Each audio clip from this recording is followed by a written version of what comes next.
Hello, everyone. Welcome to the first episode of the Great Devourer Series, where I'll be going over how to play Tyranids competitively in today's tournament scene.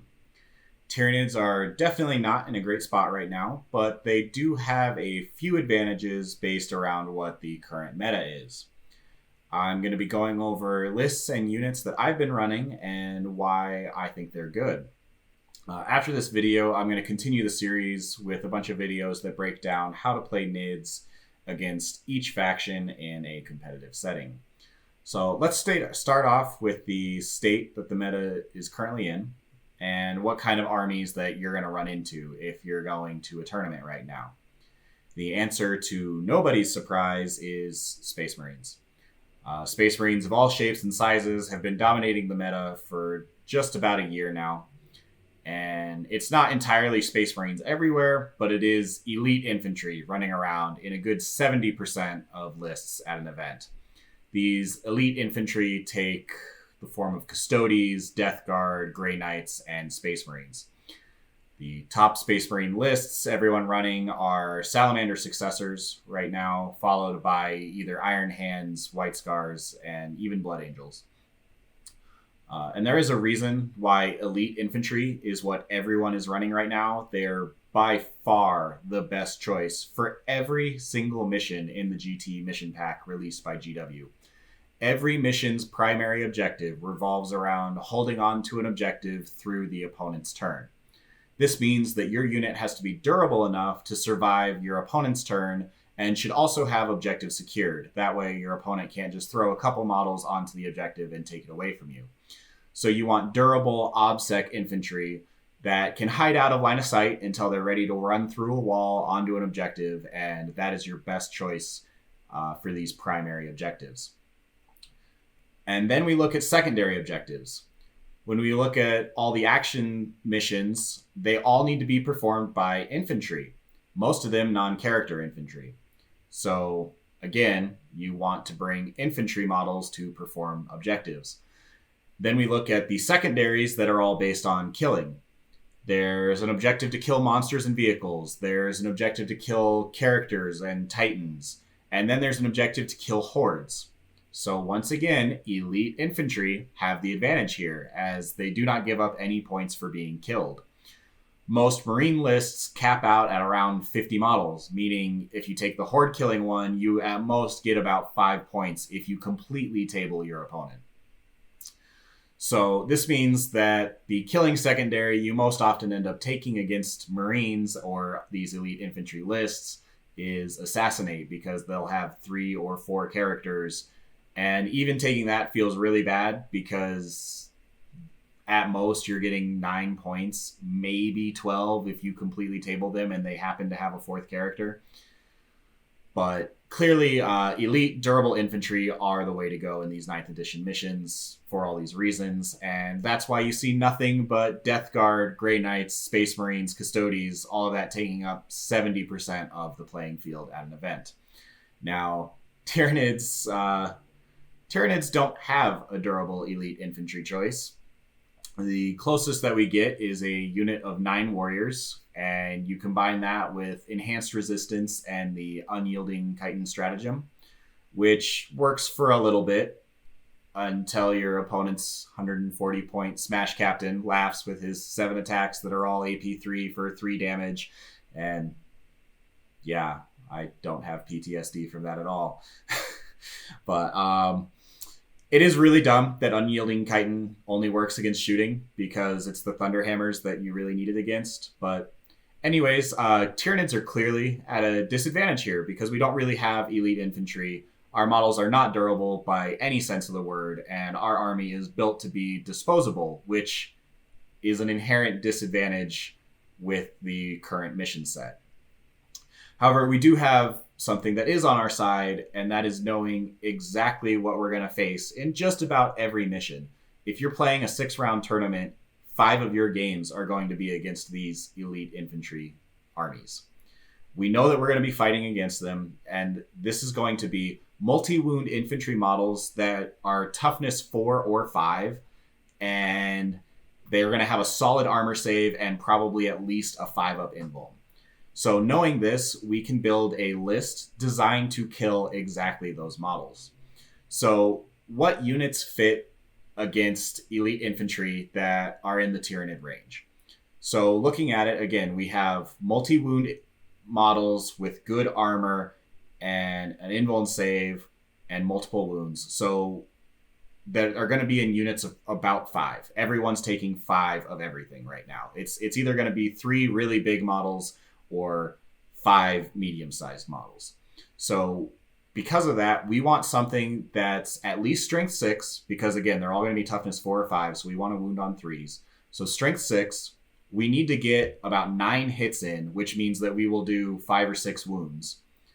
And this needs to be at least AP2 to negate their good armor, and it needs to at least be 2 damage because, again, they're multi-wound models.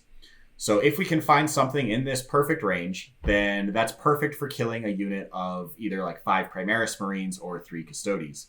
And if you can up that damage to 3, it's really good against units like Paladins as well. Our most obvious choice here is the Exocrine. I'm sure most of you know Exocrine is amazing against a Marine meta. It has 36-inch range. It fires twice if it doesn't move.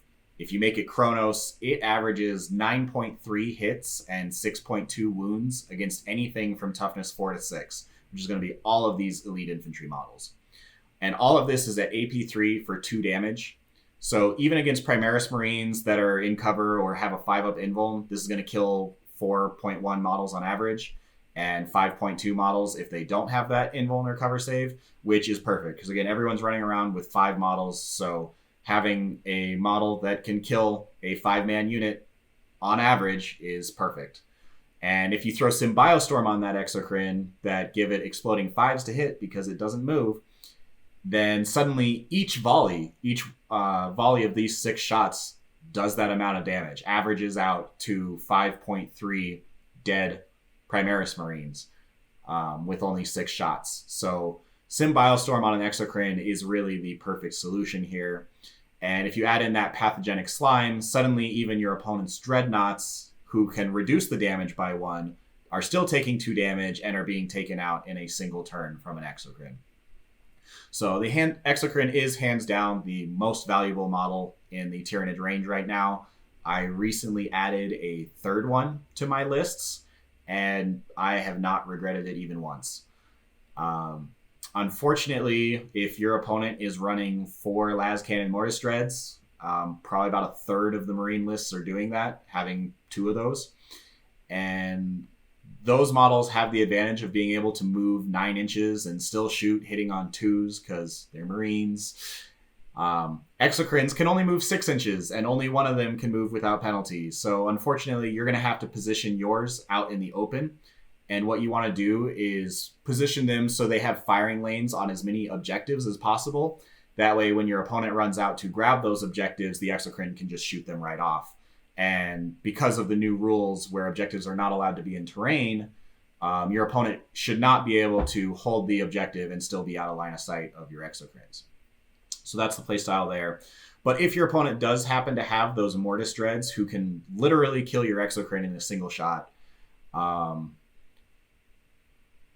you definitely want to go first. And if, because we still roll to see who goes first after deployment, hopefully that changes soon. But because that is the way that the game is right now, with your 3 Exocrines, if your opponent does have those Mortis Dreads with Las Cannons or any kind of equivalent, then I recommend putting 1 Exocrine out in the open, hiding the other one out of line of sight, and then outflanking your 3rd one. So if you do go first, you can move the one that's out of line of sight, spend the command point to make it shoot as if it hadn't moved. So then you have 2 Exocrines that are shooting at full strength. And if you don't go first, you're only risking losing 1 Exocrine, which is recoverable. If you lose 2 Exocrines before you even have a turn, it's basically game over at that point. So definitely try and make sure you're hiding that 2nd one out of line of sight, and I highly suggest outflanking that 3rd one. The next unit that performs in this role, I'm sure none of you are really surprised to hear this either, but Hive Guard. They average 9.3 hits, 7.8 wounds against Primaris Marines. or 6.2 wounds against anything toughness 5 to 7. So on average, they kill an entire 5-man Primaris Marines or about 2 Custodes models with a little bit of extra damage on the third one if you throw some Biostorm there. But where the Hive Guard really shine is they're great at killing those Mortis Dreads that are running around right now and who kill your Exocrines, because turn 1, your opponent's going to hide those out of line of sight. Your Hive Guard want to shoot at those Mortis Dreads, who are thankfully only toughness 7, and double shoot to make sure that you can kill it in the first turn. And that way you're not risking losing your Exocrine, who is your most valuable killing tool. Most tables have enough obscuring terrain that Space Marine players can hide literally 3 Dreadnoughts and a squad of Marines on their turn 1, whereas the Tyranid units are unfortunately really large in terms of a footprint. So you can hide like your Hive Guard and 1 or 2 monsters, and you're definitely not going to be able to hide much more than that. But so yeah, use your Hive Guard to take out either Dreadnoughts or take that out turn 1 and spend the rest of the game basically having them taking out Marines that are trying to hide out of line of sight, or any troop choice that's hiding out of line of sight. Your Hive Guard are basically just clearing objectives for the rest of the game after that first turn. Because after turn 1, your Exocrines are the ones who want the Symbiostorm and are going to be taking out all of the big threats, and the Hive Guard just play cleanup and make sure that you're winning on the objective game. So because of this, between the Hive Guard and the Exocrine, I would say a patrol or a spearhead of Chronos is necessary in just about every single list that I've made in 9th edition. If you want to keep it cheap, and so that way you can still have another playstyle for the majority of your army, I would still go with a patrol and have that patrol be a Neurothrope, 3 warriors, 6 Hive Guard, and a single Exocrine. That comes to 628 points and 2 command points for a solid core that can kill the key units in your opponent's army that you just absolutely have to kill to be able to win the game. I, however, like to lean even harder into this. I run a spearhead of Chronos with a Neurothrope, 6 Hive Guard, and 3 Exocrine. That comes out to 905 points, so just under half your list, and 3 CP. But it is going to be a very durable fire base because, again, those Exocrine are T8, which is actually really good right now. And that they're strong enough that they threaten just about everything in the current meta. So those 2 lists, I'm sure everyone already knew about them. But again, that's just going through why they're so good. And they are the best answer that we have for the current meta right now. There are a few more units that fit in this category, but they are doing it through melee. So the first melee unit I want to go through is a Behemoth Flyrant with the Scythes of Tyran and the Murderous Size Adaptive Physiology. You combine this with Swarmlord, and you're suddenly looking at a very expensive kamikaze missile. The model itself is 220 points, and I don't even bother giving him a gun because he's just Swarmlord is going to double move him, so he can't shoot it anyways, and he's not going to live past that first turn. So I don't even bother giving him a gun, and because he's moving 32 inches, you don't even really need the adrenal glands on him. So if you need those 5 points elsewhere, put him wherever you need. But he is a kamikaze missile. You point him at your opponent's key piece in their army, and then you slingshot him with Swarmlord. You then spend a CP to reroll wounds, if whatever you're attacking is higher than T4, and then you spend another 3 CP to fight twice. He's going to die this turn, so you want to make sure to get as many points out of him as you can. Now, this model actually got a really big buff in 9th edition because he can now hide behind obscuring terrain. Before, his wings were so large, you could just never actually get him truly out of line of sight. Thanks to obscuring terrain now, as long as your base is behind an obscuring piece of terrain, he can actually hide turn 1, and then with a 32-inch movement, when Swarmlord double moves him, he can hit basically anything on the table. Especially with Fly, he can go over your opponent's screen and really target that key piece. So I normally put him and Swarmlord behind the same piece of terrain that my Hive Guard are on. I put the Hive Guard right up to the edge of that piece of terrain, and then Swarmlord and the Flyrant right behind them. And they come out to, hopefully the piece of terrain is big enough to cover that. If not, you really want Swarmlord and the Flyrant to both survive turn 1. If they die turn 1, that is a significant portion of points that you lost without doing any damage. Thankfully, they're strong enough that any ignore line of sight stuff they should be fine against. And then just have some kind of screen in front of them that they're not getting charged turn 1 by, say, a Blood Angel Smash Captain that did the Wings of Fire or something like that. But anyways, this unit is amazing. He puts out so much damage. Between the Relic and the Murderous Size, he suddenly has 5 attacks that explode on 6s. He's Strength 8, AP 4 for 4 flat damage. He can kill anything in your opponent's army. I mean, just going through my most recent major event that I went to, he's killed, like, he went up against Grey Knights and he killed 7 Paladins, because even if my opponent does the -1 damage, I'm still doing 3 flat damage, killing Paladins in 1 hit. So you kill about 7 Paladins if you fight twice. I fought against Admech with those very shooty Castellan robots, and he killed 5 of them. So that's 550 points. Actually, I think they're even more now because of 9th edition, but he very quickly doubled his points investment in that game.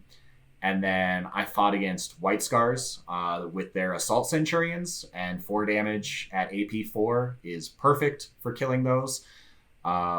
They're going to transhuman, but you pop the reroll wounds, and so then you're still wounding on 4s, rerolling, fight twice, you'll kill all 6 Centurions, I promise you. I went up against Sisters, and he did not expect that 32-inch move, and I got into his back line and hit his Exorcist before he even had a turn, and that was crucial in that point, in that game.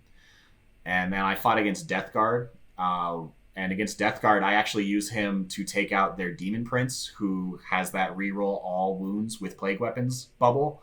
So you basically have your Hive Guard and your Exocrine shoot and kill whatever vehicle is right in front of that Demon Prince, and then Swarmlord double moves your Flyrant to take that spot, and then he charges the Demon Prince, kills him, and even if he doesn't get his points back, you're taking out a key model for how your opponent's army works.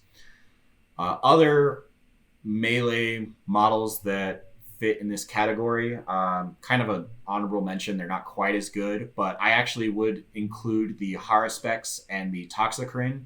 Both of them have to have Murderous Size to fit in this category, but you combine that with, they also need a little bit of help in movement, so either Swarmlord or Metabolic Overdrive to get them into range.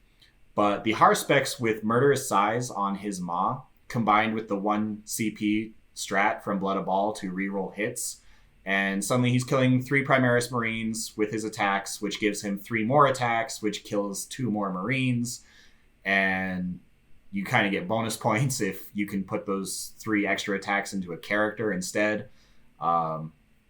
Charging a Haruspex into a unit of Intercessors, eating them all with his Maw, generating 3 additional attacks that then go into your opponent's Smash Captain and kill that guy is a very satisfying feeling. The Toxicrine does the same thing, slightly less damage, and is way less durable than the Haruspex, but he is 45 points cheaper. He has that amazing stratagem to prevent enemies from falling back, and that combined with always fight first makes him a serious nuisance for your opponent. And I honestly would take 3 of both of them if they could all have Murderous Size, but since we only get 2 adaptive physiologies, that's unfortunately a list I'm never going to use. But anyways, now we have models that are really good at killing Marines, so let's look at how good they are in terms of actually scoring points and winning you the game. So to score objectives, you have to stay on it for an entire round, which is okay with your gun line. I normally put 2 Exocrine and the Neurothrope on the home objective in my deployment zone, where the Exocrines have lanes in opposite directions to basically cover every single midfield objective. and then I put the Neurothrope in between them. And between those 3 models, they definitely can survive a turn of shooting. They'll give you at least 1 objective, and they just kind of sit on that home objective all game long, giving you that one. The rest of your gun line's pretty immobile and will not really be on an objective, so that means you need to add more to this list to hold objectives. Unfortunately, any of these melee monsters that I talked about are not going to be able to hold an objective for an entire round, because they either die after they finish killing their target, or your opponent just needs to move 2 models onto the objective to take it from you. So that means that we're going to need to add more to the list in order to be able to hold objectives. Now, there are a number of choices for Tyranids for objective holders, but the problem is, as I initially stated, we don't have units that are durable, so we kind of have to get creative to solve that problem. We have to spam in some form, which is unfortunately does become expensive rather quickly. So either we're spamming Rippers and try and use their low profile to hide out a line of sight, or we're spamming multiple units of Gaunts. Multiple units are forcing your opponent to often overkill units or risk leaving you with a single wound left. And because that unit has OBSEC and Fearless, then if we have even a single model left, we still have the objective. And all we really need are 2 objectives a turn for the vast majority of the missions. And even if we never have the hold more primary, as long as we hold 2 objectives every turn for the take and hold missions, then we get 40 out of your 45 possible primary points. So if we can do that and then have even a single turn where we hold more than our opponent, we suddenly have a max score on the primary mission. So that's all you really need to do. You can replace some of these units with units of Bare Bones Warriors. They do the same function. But the point is to spam multiple small units that your opponent's going to kind of have to overkill. And then with that, have at least one of those units survive until the next turn. So once we have enough to score primary missions, we need to look at your secondary missions and how to win with those. So this is where you kind of need to make a decision in your list building, because unfortunately we don't have the points to do both. But you either have to decide, is your list going to be a board control list where you constantly have multiple small units every corner of the board scoring points regardless of what your opponent's list is, or you need to decide, is your list going to do max damage? Realize you're not going to score a ton of secondary points, but your general plan is to kill enough of your opponent's force that you beat them anyways. But if you do that, you're going to end up taking secondary missions like Assassinate and Mental Interrogation, which most of the time get you about 9 points each. So not a lot, but I've been playing more that approach lately, and I've combined that with a single Lictor to have also the Deploy Scramblers secondary. This results in me having only about 28 of the possible 45 secondary points in the vast majority of my games, but I do have a force strong enough that I can compete and actually kill a good portion of my opponent's list and basically just force them to have even less than what I achieved. The alternative primary, the first one that I mentioned, is your objective is to score as many points as possible, use lots of movement shenanigans to prevent your opponent from scoring as many of their primary points as possible, just allowing you to outscore them even though you're not really killing anything. And if you were to do a list like that, you would take secondaries like Engage on All Fronts, Raise the Banners, and honestly probably Psychic Ritual. If you're forcing your opponent to kind of stay in their deployment zone, if you can do that for 3 turns while you complete the ritual, then that's a lot of points for you. Putting all of this together, you kind of come up with a list like what I used most recently at the Flying Monkey Major GT. This list performed really well, winning my first 4 games up until I went up against the guy who ended up winning the event with, surprise, surprise, Salamander's Successors. I went up against him in the semifinals, and he got first turn, dropped in a single unit of Grav Devastators with a drop pod, and killed 2 Exocrines, which, as I said earlier, is basically game over. But taking everything that I've said into account, we kind of run into this list where you have a Chronos Spearhead, with a Neurothrope, you absolutely want Symbiostorm. So Neurothrope with Symbiostorm, 6 Hive Guard, 3 Exocrine, and then a battalion with the melee monsters that I was talking about, where you have that Flyrant with the Sides of Tyran and Murderous Size, and then you have Swarmlord to slingshot him, as well as a Haruspex with Murderous Size, and a Lictor to again get that deploy Scramblers. Just hold him until turn 3, pop him down in your opponent's deployment zone, guarantee deploy Scramblers. And that all comes down to 1,597 points, leaving you with about 403 points to spend that you can fill on your troops of choice. You either have you can have 8 units of 10 Gaunts, which is 400 points, and just use those to constantly grab objectives away from your opponent, to screen out, anything like that. Or you can take 6 units of Rippers and 2 units of 3 Warriors, which leave you with enough points where you can maybe upgrade your Neurothrope to a Broodlord. That leaves you with 30 points left over to throw on guns for the Warriors. Anyways, just 400 points on troops to, again, grab those objectives, screen your opponent out, protect the rest of your army. And that is what I have come to as currently the best Tyranid list you can play at a tournament right now. I apologize, this video has definitely gone on really long. I tend to ramble, especially talking about NIDs and how they play competitively. So I will go ahead and let this video end. This will be followed up by a series of videos talking about the matchup for each faction against.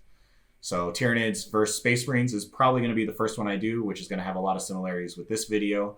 But I will eventually get through every single faction and how Tyranids match up against them. Thanks very much for watching, and I will see you all in the next video. Bye.